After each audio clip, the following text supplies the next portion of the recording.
Greetings and bienvenue, Midnight Crew. Thank you for returning to this broadcast. And welcome to new viewers joining us for the first time. If you like a video, then feel free to subscribe. So let's do something unconventional.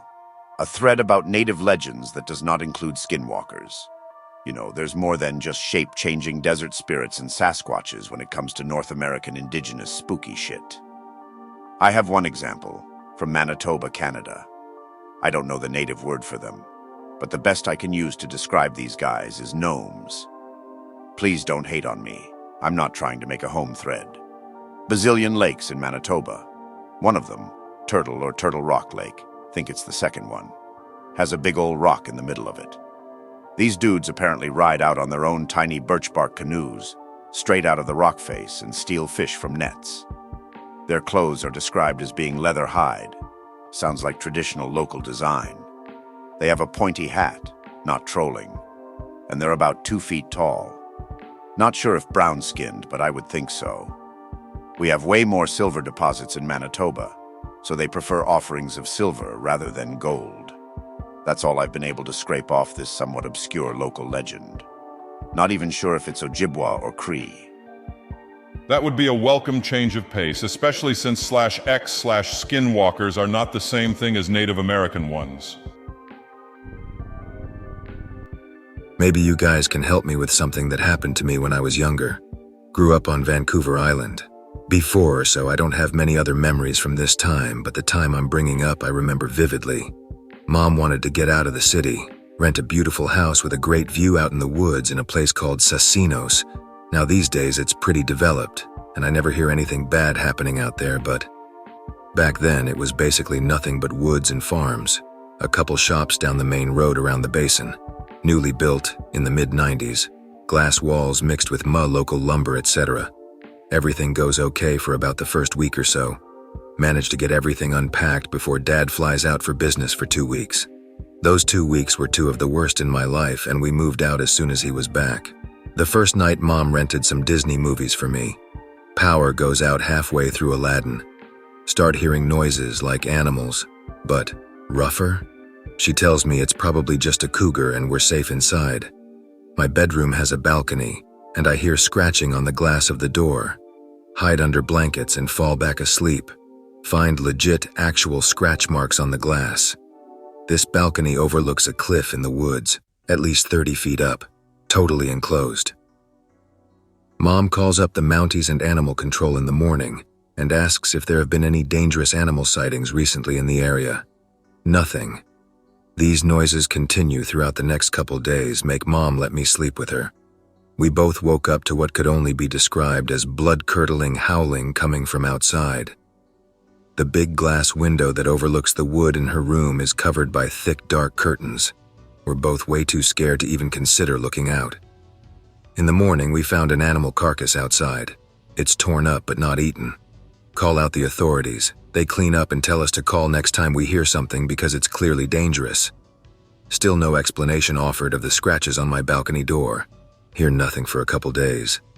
Mom decides the animal probably just moved on. We even go for a hike. Big mistake. About 20 minutes out into the woods, a little past the property line, hear just absolute nothing. No birds, insects, dead air. Head back feeling like we're being watched the entire time. Noises started again that night. Dad's been gone for about 10 days and always says we're overreacting to nothing on the phone. At this point, we're keeping the curtains closed constantly. Don't ever sleep in the bedrooms area of the house. Stay in the living room with solid walls and the view of the basin. Mom is crying on the phone to Dad in the kitchen when she thinks I'm not listening. She's totally freaked out constantly, and when I ask her about it these days, she says she saw things that she kept from me, or things that I probably repressed. Authorities never find anything when they come out, think we're making it up or just city retards spooked by a raccoon. In the end, by the time Dad got back home, Mom said either we were all leaving or she was going to take me and leave him, and to this day she won't even go near that area. What was it? Well, what is it that she said she saw, or did she not go into detail? She never goes into detail about it. The only other stuff she reacts like that to is my dead sister, crib death at 5 months. So, it must have been pretty fucked up, right? Could be. I can't say for sure, and I don't want to try to invalidate your experiences, but keep in mind that cows can jump onto rooftops, so I wouldn't put it past a more lithe creature like a wolf to be able to do something similar. It could have been a large rabid wolf or mountain lion or even bobcat. Can you think of anything that may have caused an animal to want to get into your place? Had you cooked a lot of meat? Or if you want to venture on the supernatural side of things, what do you know about the legends in the area? I mean, wolves are never that far south on the island. I mean, never. The most apex you might get is a cougar or a bear, and the bears are pretty timid. A couple Thanksgivings back, one smelled the turkey and came to investigate. Got scared off the second he heard us. But back then, I was a really picky eater, and Mom wasn't the biggest on red meat, so it was more stuff like soups or pies or pizza back then. No big meat stuff, etc. But if wolves are never that far south, then you may have something interesting on your hands. Can you think of anything you may have done to piss anything off? Were there other people around the area? At the time, no, there weren't other people around, really. Closest other people lived about 2 kilometers away, closer to the basin. Basically, it's a saltwater lake with a little passage out to the ocean and big hills and small mountains all around it. We were pretty high up relative to the other things around. Pick-related somewhat. Red is wolf area, yellow is area in question. As for pissing it off, not sure. I was pretty young, so I don't know if it was something my parents might have done. It is worth mentioning again that it only happened after my dad left for the business trip. The previous week we had lived there while unpacking our stuff was totally fine. My mom grew up on a reserve. She got out of there as soon as she could and never went back. She's only taken me and my siblings out for feasts and funerals after my grandparents passed away. There's a main road that is very dark. The houses along it are in the bush, so it's black. This didn't stop them from walking, and she remembers walking with her cousin one night, and having done this many times, they walked to the store. She said that it was pitch black. They could only see the light at the end of the road. She suddenly felt terror as they realized there was something walking beside her. She could hear the gravel being kicked up beside her. Her cousin asked if she saw it, and she quickly told her not to look, and as they sped up and slowed down, they could still hear it, keeping up the pace with them. When they got close enough to the store, they both ran and were so hysterical that they were picked up. She said as soon as the light hit the road, it stopped. They also have stories of little people. The elders always put out food every night for them. My grandfather was a drunk after the war and swore that they would harass him. Said one went as far as standing on his chest and slapped him when he woke. I also remember my mom taking us to a beach on reserve. Being kids, we played in the bushes, and I could have sworn that we came to a small clearing, and all around us the thick bush had a bunch of little elf-like ornaments hanging from the branches, as you would see on a Christmas tree. Also, they all had different expressions. I don't know why they were there. Only one of my cousins can remember that specific incident, as our siblings are younger than us. We told our parents, but they didn't believe us. Then we told our grandfather, and he said that his own daughter seen what we did when she was young, but she went further and took one home. And said it was ugly. He put it up in the closet and never seen it again. This is the same grandparent who said he was slapped by a little person. Maybe his daughter brought one home, where it stayed all these years. Said house is now condemned, boarded up. My mom and I are both Native American, Miami specifically, and we talk about the paranormal all the time. We don't have any particular legends to share, but I could share a few of my family's experiences living on a property that was a former Shawnee settlement. All right then, I'll try to leave out the ones that involve skinwalkers, even though those were the most interesting ones. My mother was adopted into a white family when she was very young, and her parents didn't care at all for her background. Her grandmother, however, was happy to buy books on the local legends and research her people for my mom's amusement when she was a child. One day, my mother and a female friend of hers went adventuring in the woods behind her grandmother's house. They found a collection of odd things in the woods. I remember she mentioned a broken pot, some arrowheads, and some bones that she suspected belonged to either a cat or a raccoon, all bunched together in a pile of dirt and rocks that it looked like someone had been digging through. Her friend thought the arrowheads were pretty, so she decided to keep one even though teenage mom advised her against it. Over the following days, a storm of bad luck followed her friend around. Nothing too terrible. No one died or anything like that, but she kept tripping and falling, losing her homework, breaking her jewelry, and she nearly got hit by cars a couple of times. My mom said her friend's luck only seemed to get worse as the days went on. Rain ruined her new clothes, falling and breaking her arm, and then shadows started following her. She would have dreams of people asking for their things back, and eventually the people in the dreams became rather demanding. Not particularly threatening from what I heard, but it was enough to startle her friend. The friend then came back with my mother to my mother's grandma's house and talked to the older woman about it, almost in tears. She was told to put what she took back and apologize out loud while doing so. After being told that, my mom and her friend went back to where they found the gathering of things and found them undisturbed despite the recent rain. When the girl put the things back and apologized, the eerie events stopped.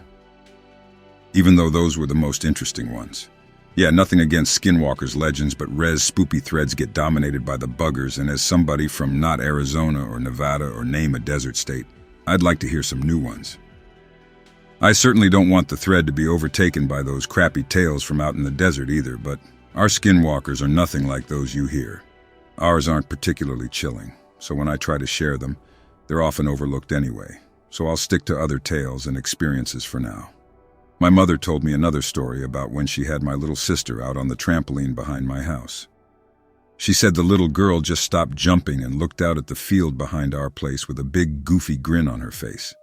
She'd said, "Mommy, do you see the Indians?" And even though my mom couldn't see anything but recently tilled dirt she angered my sister with, "Sure do," because the little girl was just staring so intently with this look of wonder on her face. She clearly answered my sister, not angered by her. My tablet is being an ass today.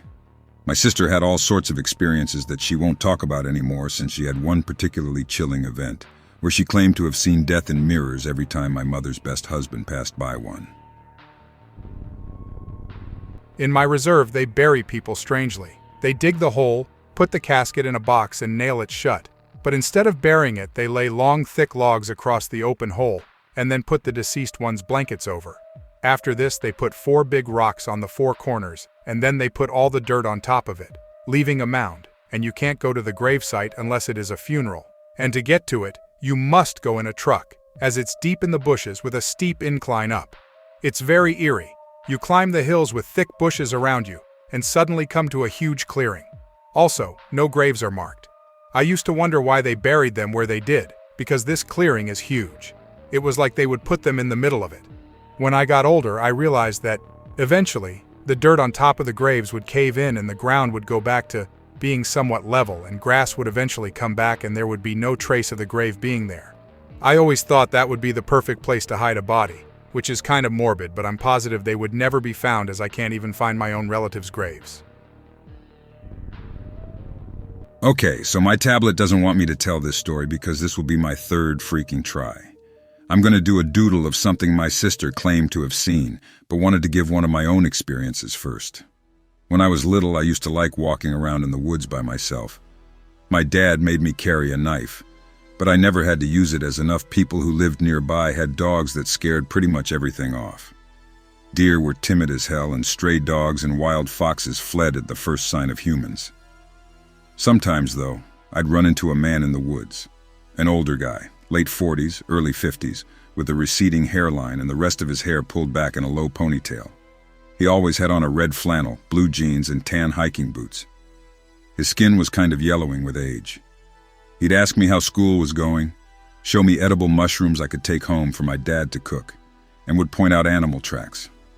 If I lost track of where I was, he'd take me back to the tree line at the edge of our backyard. Not really all that weird, right? Probably just a lonely old man, or a creeper at worst.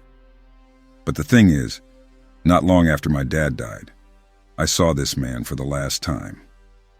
He was walking with my deceased father across the neighbor's backyard toward their horse stable. No matter how many times I went into the woods after that, I never saw him again. Hopping on my phone for a sec so it's easier to share this picture. This is a doodle of something my little sister once claimed to have seen. A man whose feet and hands were switched, and he walked with his arms. I feel like it had something to do with an old legend I remember hearing about people who were unhappy in life were doomed to walk on their hands in the afterlife, so their friends would look like smiles. Spearfinger is a Cherokee mythological figure that I've always been fascinated with. She was a stone witch with a long spear-like finger made of obsidian. She loved to eat the liver of children and would disguise herself as an elderly grandmother and lure children out into the woods. There she would use her spearfinger to dig out their liver and leave them to die. Her mouth is permanently stained with blood due to all the livers she's eaten over the centuries. Mooney's History, Myths and Sacred Formulas of the Cherokee is the best written source on her legend, on most traditional Cherokee history, culture and religion actually. It was originally a government report written for the US Department of Ethnology, so it is a bit difficult to read. It's more of a scholarly work than something meant for the mass market, and so it's really dry. It's still highly worth reading though, as much of what is contained within it would otherwise be lost. Modern Cherokees actually view it as a trusted source and frequently turn to it. Nearly any other book you'll find on Cherokee folk religion will either be heavily derived from Mooney, complete New Age bullshit, or a combination of the two. He spent time living amongst other tribes as well, particularly the Plains tribes, and he managed to document and record a substantial bit of information on the ghost dance and the cults that grew around it.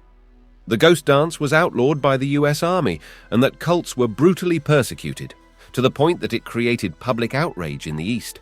That Mooney was able to observe and study it from the inside is a bit of a miracle, as practitioners of it were, and still are, highly secretive for obvious reasons.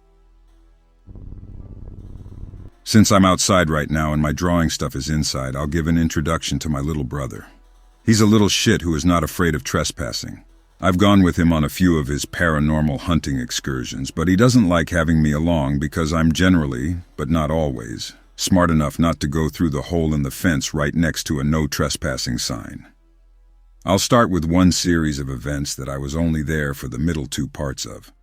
Back when this happened, my brother was living with my girlfriend and I in an apartment not too far away from where this happened. We used to go with a friend of ours to deliver papers. We'd all go up to the hub and help our friend bag papers before we took off to deliver them. I was inside while the head guy, the one who delivered the papers, and my brother were outside smoking. They came running inside, saying they saw a blue light darting and twirling around in the sky like a confused bug for a minute before it plopped down in a cornfield nearby. As much as I wanted to go check it out, we were behind schedule, so I kept putting the papers in the trolley to take out to our friend's car, saying we'd see what was up later. Part 2 coming shortly. Now this part I was there for. We were driving by that cornfield on our way back to town to deliver papers a few days later. I had forgotten about their experience because I wasn't there, but as we were driving by, something blue shot out of the cornfield. Once again, we couldn't stop to investigate because we were behind schedule. Part 3. We finished early one night just so we could go back to that cornfield and check it out. Our friend turned off his lights and went down the path between two plots, and we got out. We took a long walk around the edges of the fields, just exploring. There were obviously dogs of some kind following us. We went out into a muddy field behind the corn and saw paw prints, markings like something being dragged and what looked like giant raccoon prints. Giant animals were kind of a theme around where I lived. I should have taken pictures, but my dumbass didn't think to. We got the distinct feeling of being followed, and we kept catching glimpses of what appeared to be a person out of the corners of our eyes. There were plenty of shrubbery and corn and other things around the area, though most likely in our case, an irritated landowner could have hid behind to watch us. We explored a little more, but the dogs in the corn were making increasingly more aggressive sounds as we went further back on the property. We wound up getting chased out of there by dogs that we didn't once actually see, but the warning noises drove us back to the car. Last part to this story in just a moment. The final part of this story is just my brother's tale, what happened when he went back with the other guys, so I can't validate any of this. He said they went even further back, ignoring the dogs. They found a quarry of some sort with equipment all around it, the paw prints leading all the way up to it, and down where they didn't go. He said the three of them crouched low and just watched, seeing a man sitting in one of the machines, at about 2 a.m. mind, smoking a cigarette. He said the man kept smoking the whole time they watched, which was a good 25 minutes or so. He also said they found the source of the blue light, but to this day cannot explain what it was. They said they saw it as they were hiding from the smoking man, that it was just a soft blue glow about the size of a human head that hovered on the other side of the quarry. When it vanished, they snuck around to where it looked like it went and found a skinny little path leading into a dense patch of trees. Both my brother and the other native boy in the group started to feel super uneasy, even though their other friend wanted to go into the woods. They talked him out of it, snuck back to the corn so the smoking man wouldn't see them, and wound up getting chased out by the dogs again, then came home and told me all of that. Sorry it wasn't quite related to Native American lore, but this did take place on the old Shawnee settlement, and my brother is half Miami.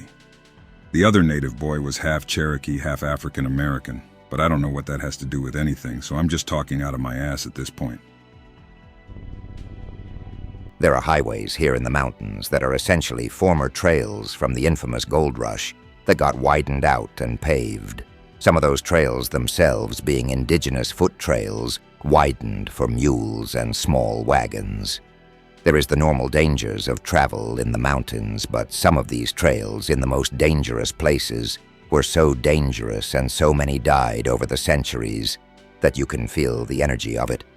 I've witnessed things that confirm the accounts of old miners, legends, and native legends on the modern highways, always in places where the highway is on the literal spot where the old trail ran. People still disappear all the time on a pass that supposedly was described as cursed place, where people disappear by the first native to show the first settler in the area the route over it.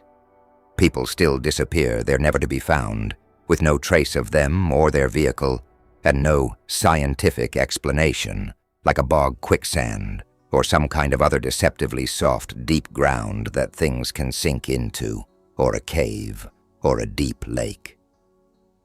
Builders of the modern highway in the 1960s who camped out at the work site reported being awoken by screams and having intense unexplained feelings of extreme dread. Don't know if this would count, but my dad was a beat cop in Arizona before he met my mom, and a lot of the time his patrols would accidentally overlap into the Navajo Nation. The story he always told me around Halloween as a scary personal experience was when he had stopped at a gas station in the reservation since his patrol car was getting low on gas, and the only other gas station was a few miles away across town. It was real early in the morning, and after he loaded up the gas tank, he went into the store to actually pay. Place was very bare. As he recalled, there was hardly anything on the shelves except for a few energy drinks in the fridges. The elderly native man at the counter just nodded, and as my dad was fishing in his wallet for a wad of cash, another car pulled in. An unmarked black van. He stopped and stared at it, the old man at the counter not pulling his eyes off my dad for a second. The back doors of the van opened, and a naked dude was pushed out. Dad couldn't identify anything other than he was completely naked and had pale skin. Dude just started wandering off into the desert, twitching and probably tweaking. Dad immediately turns his head and asks the old man, "The fuck was that?" Old man doesn't even acknowledge it, just grunts and mumbles, "Don't mind him." Few days later, there was a missing persons case for a white man who was last seen near reservation land. I've done my fair share of digging and haven't found anything like that. IDK if my dad was just bullshitting me, but still spooky nonetheless. Your dad was on patrol, right? Why didn't he, I don't know, investigate or call it in? Because reservations have their own police force, and non-reservation police generally can't intervene with any crimes committed on reservation land, outside of extraditing a criminal who fled to reservation land. My older brother, older sister, and I were going home for the weekend. We were coming in from Phoenix, Arizona. We had to leave pretty late. It usually takes us 5 hours to get home, which is in Low Mountain near Pinon, Arizona. We drove toward Keams Canyon Highway and took a certain dirt road that would take us straight to Low Mountain. Before we reached the dirt road, we noticed a very old lady walking on the side of the highway with a cane at 2 o'clock in the morning. She had her scarf around her head, a long black jacket, and was wearing a dress. We did not think anything of it, but thought it was weird that she was walking late at night on a highway. The reservation is really dark at night and there is hardly anyone driving on the roads. We eventually turned on the dirt road. A mile away from the highway, we noticed the same old lady walking on the side of the dirt road with her cane. I freaked out. I started panicking because we knew that it was the same lady 15 miles back. My brother stepped on the gas and started driving faster. He gave us some medicine to protect us from harm. We eventually got to a highway that took us to Chinle, Low Mountain, or Pignon. We passed the first bridge and we noticed that the old lady was sitting on the highway with her head down, waving the cane in the air. Before we could pass her, the car just shut down and wouldn't start. The old lady stood up facing the opposite way from us, so we wouldn't see her face, and walked across the other side of the road. She turned her head to face us and her face was painted all black. She kept walking and eventually disappeared in the distance. My brother turned the ignition and the car started. It scared the hell out of me. I never wanted to drive through the road again. When we got home, we told my parents about it. My dad said that there was an old couple that lived between the two highways that did bad medicine on people. He also said that her husband had passed on not long ago and that she walks that road every now and then. They had 2 kids. One of them passed away at a very young age with an unknown cause of death, and the other one drinks and huffs. We ended up driving back the longer way, which was taking the highway to the junction road and going toward Ganado. Anyway, back to the stories. I know there aren't supposed to be Skinwalker stories in this thread, but these aren't the dumb Fleshgate kind, so I'll keep these limited to one post. When I was staying at my grandmother's place as a young child, I woke up to the motion-sensing floodlight being on. I looked out the window to see a young man looking at trees in our side yard. I must have startled him because he looked up at me and looked absolutely terrified. He simply turned into a deer and bolted off. When I asked my mom if she'd seen any skinwalkers, instead of answering me, she said, "You saw the Birdman too, huh?" She told me that she often heard someone tromping around on the roof and would go outside to see a man dancing there who, upon noticing her, would turn into a big black bird and fly off. This creeped me out a bit because I'd often heard footsteps on the roof in that house. When I pushed her for more details, she didn't want to talk about it anymore. Last one. This one is a tiny bit creepy, but not really. One night in my teen years, my friends and I were walking the line between the fields and the forest. A huge dog was following us just inside the forest. This thing was St. Bernard big, maybe bigger. 2 of my friends were getting scared, so I said we should head inside, but the last friend said we were pussies and asked for my knife. I gave it to him and led the other 2 friends to the house, staying behind them so I'd be the one attacked if the dog decided to. We got to the house fine, but lost sight of the friend. A few minutes later he came in, all torn up, and handed me my knife. We asked what happened. He said the dog chased him. He fell. He also said the dog didn't look right. We calmed down, and a few minutes later there was a knock at the door. It was just an officer saying there was a noise complaint and asking us to keep it down, but it spooked us. One of my friends thought the officer was one of them, but I still think that's ridiculous. Yeah, proceed. I wasn't aware that there were Skinwalkers' tales not associated with the desert, so I guess that's close enough to topic. Those were pretty much it. Those were the interesting ones anyway. The rest were more like, was that, maybe, nah, couldn't have been type things that weren't too terribly interesting. There were a lot of rumors of massive dogs running around in that area for a while, but nothing ever came of it. See, our view of a proper skinwalker is a fully human shaman who uses parts of animals to either become that animal or take on the qualities of that animal. They are said to trend evil, but are not always as such. My great-grandmother used to always throw out any collections of animal teeth or bones or hides that I had amassed, even shark teeth and foxtails I bought. I guess she was paranoid about me getting into some sort of evil magic or something, but I just thought they looked cool. I recently gave a native elder a ride home after he had car trouble. He told me he and his people generally have the ability to see the dead, among other things. He told me several stories of dead people he's seen walking around the city. When he'd see him, they'd come up and talk with him because he could see them. They would ask him, "When is Jesus coming back? Is he ever going to come?" One time he was fishing by the river and someone asked him what he was fishing for. He turned around and talked to the guy. He was wearing older clothes. He baited his line and then looked back, and the man was gone. He instantly remembered who the guy was. He was someone who had died working on the bridge nearby his fishing spot. He's conversed with that spirit several times since when he goes around that area. We drove by a graveyard and he said that graveyard, one of him and his tribesmen many years ago would walk by it and there would be a giant rock there blocking the entrance. They'd walk back home and it would be gone. Several times a week they'd see the rock appear and then disappear. He said to me, "The world is a graveyard. The dead are all around us all the time and they can't do anything with it. They can only watch." He told me quite a few stories and I believed him. He was too old and serious about it to be fucking around. I hope that you enjoyed tonight's broadcast. If you enjoyed tonight's story, then please subscribe to the channel as more Greentext will appear daily. A new broadcast will appear when the clock strikes midnight Central Time.